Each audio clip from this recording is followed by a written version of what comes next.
Suburban Sentinel here, along with Bella the camera cat. This is part 2 in our series of how to buy a gun.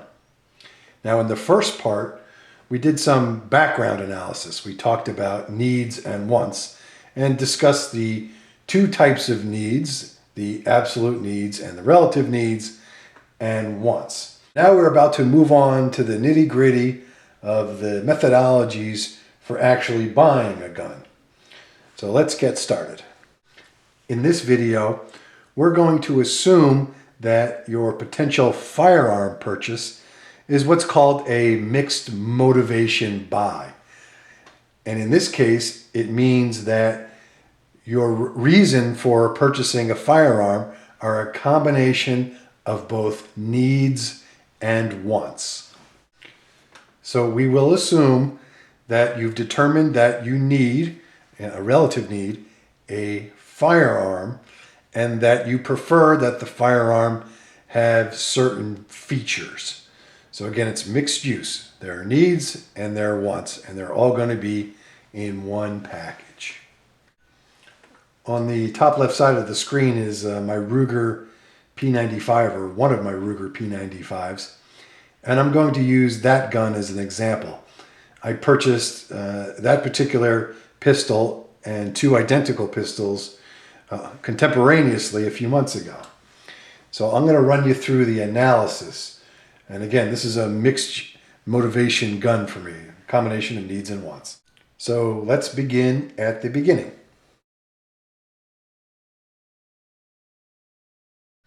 The first step in this gun buying method is to identify your needs. And by way of example, a few months ago, I realized that we had a significant hole in our family preparation plan. Essentially, our first line defensive weapons consisted of 2 revolvers and a pump shotgun. And all of those are very good weapons. The weakness I see in that system is that they are low capacity. The revolvers are either 5 or 6 shot, and the shotgun is 7. In addition, all 3 weapons take a relatively long time to reload, at least for my wife and I. Another weakness I saw in our prep plan was consolidation of resources. All of our equipment, food, firearms were located on our property. And that's okay because it's fairly well secured. But there are scenarios in which either we will have to bug out of the property or leave, God forbid, or something horrible may go down while we are away from the house and we'd be unable to get back to the property within a reasonable amount of time. As such, our access to resources would be severely limited, and we'd only have essentially what would be in our vehicles.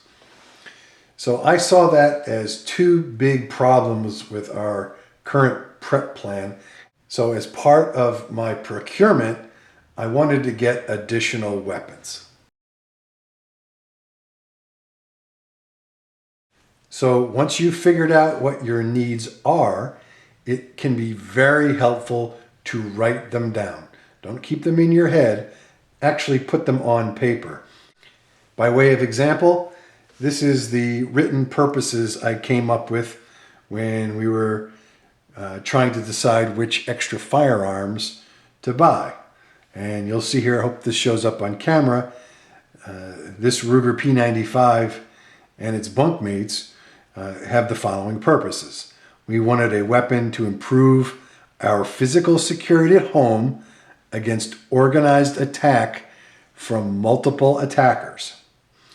We also wanted 2 additional weapons in alternate locations as backups in case we needed to abandon the house without notice or were prevented from getting back to it.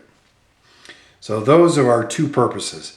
And these statements are going to drive the needs that will be identified later. It's a very simple and straightforward exercise, but it's important to write them down and be as specific as possible.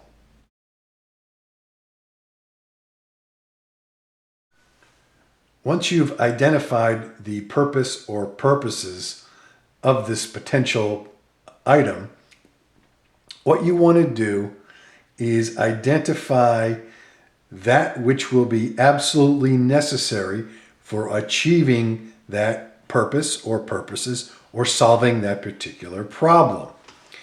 Now, essentially, we're talking about bare bones needs. Don't get bogged down in things that you prefer or things you want. That will come later. What you want to identify is that which is the minimum to complete the job. So let's look at the purchase of the 3 P95s by way of example. And here are the needs I have written down for these guns. First is they had to be relatively lightweight and generally concealable. Not so much as carry guns, but something that we could travel with in case we had to bug out. So that meant we were talking handguns. Second thing is we wanted the guns to be either small or medium sized. And the reason for that is my wife is fairly diminutive and she has small hands and has difficulty handling service-sized pistols. Third, we wanted the guns to use an effective defensive cartridge. So I set the minimum at either a 38 special or 9mm.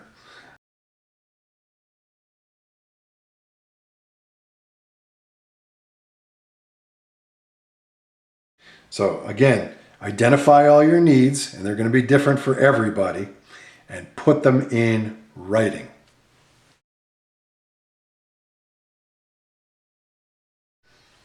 All right, back to Mr. Ruger here. Now let's talk about budgeting.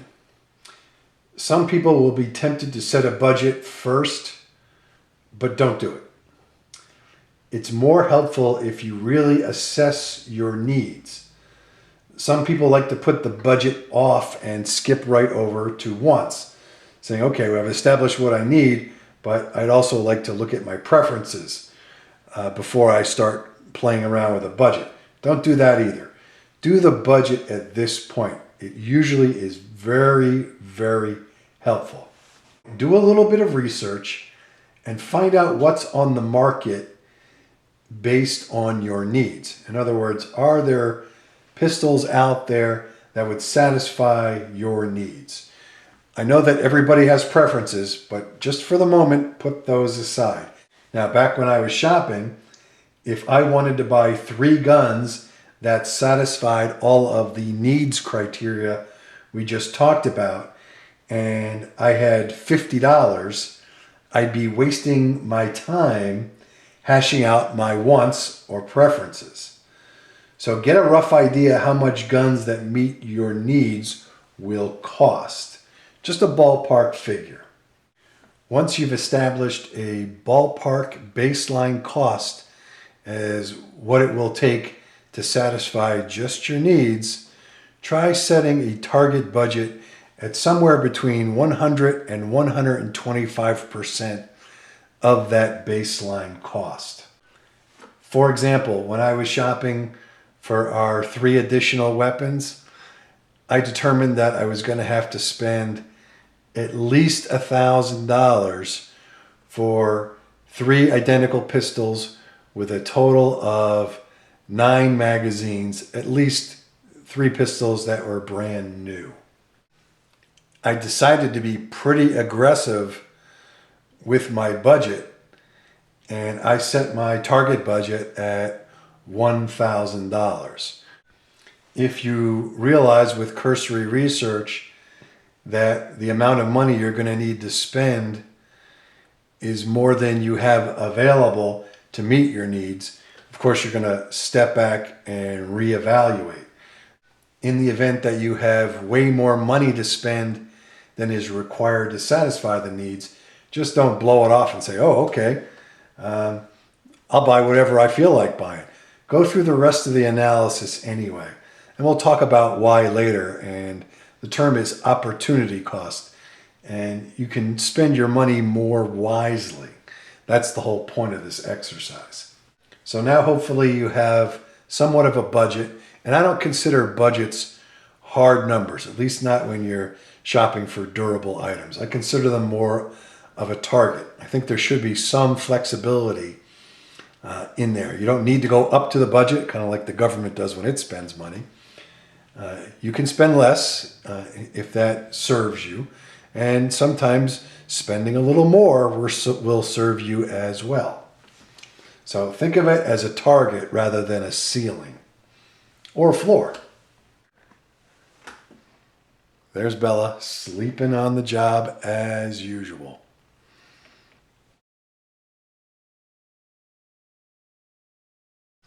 Now let's talk about wants and preferences. Wants and preferences can be anything. 2 rules with respect to wants. As you did with needs, write them down. Put every want you can think of in no particular order. Just put down what you want. Second rule, no judgment. It doesn't matter why you want it. Just put down everything. Whether it's something that's practical that you want, or if it's something outlandish. You want the same gun that the Starsky and Hutch used. I may be dating myself a little bit, but whoever the cop shows are on TV in the last 35 years, for whatever reason, you think the gun looks cool because your favorite actor has the gun, because whoever has the gun, it doesn't matter.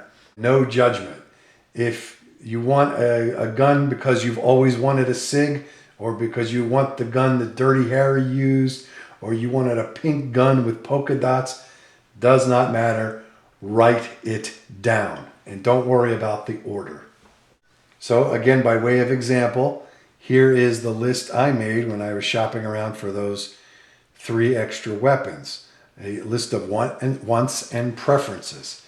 In one column, I put what I want, and in another column, I put why I want it.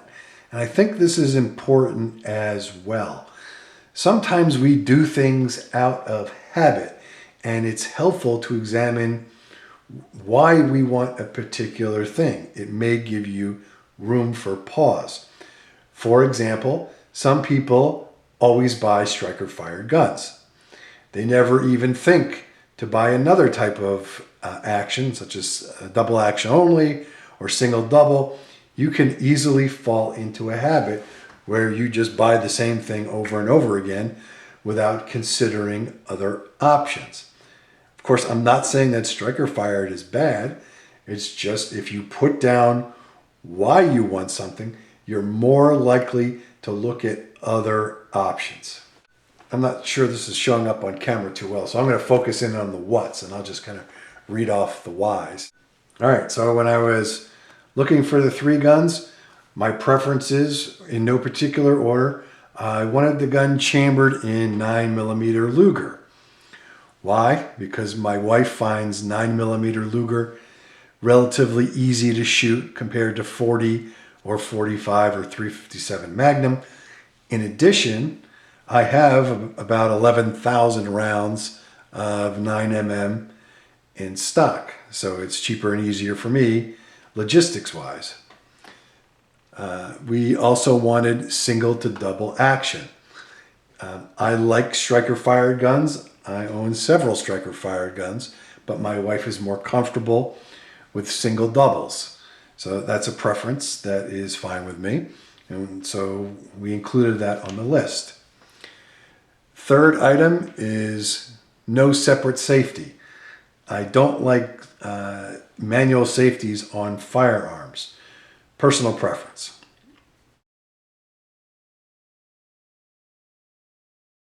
Again, remember that there is no judgment with respect to your preferences and wants. Although my wants tend to be more practical in nature, if you want a gun that just looks cool, or you want a certain gun because you wanted it since you were a kid, that's great. There are no holds barred.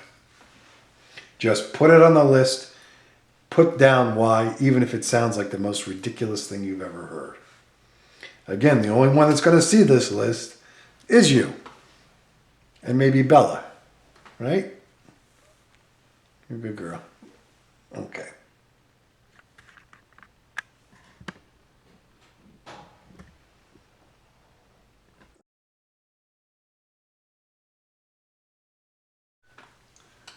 Once you've identified and written down your list of wants and preferences, you're going to set an order of priority for all of your wants.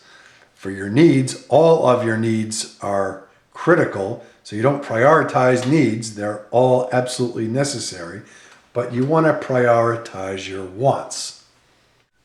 What I do is I have a scale from 1 to 5. A 1 means that preference is, it would be nice to have. And a 5, it means I really, really want it that way. It's not to the level where it's a need, but I have a strong preference for that particular want. So let's look at this in detail by example again with the gun I was shopping for.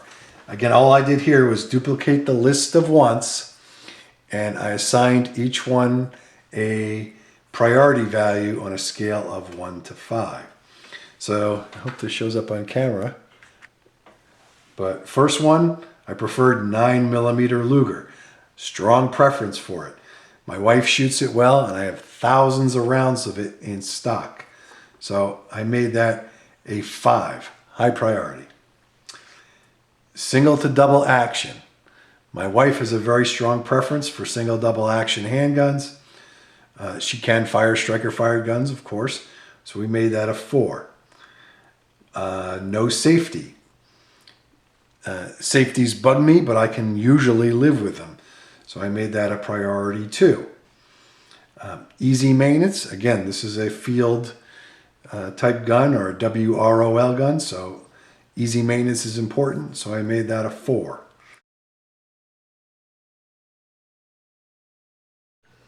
So we've covered a fair amount of ground today. We can pick this up in part 3 of this series, and we'll go over what we're going to do with all this information we've taken so much time and energy creating in order to make a successful firearms or other durable good purchase.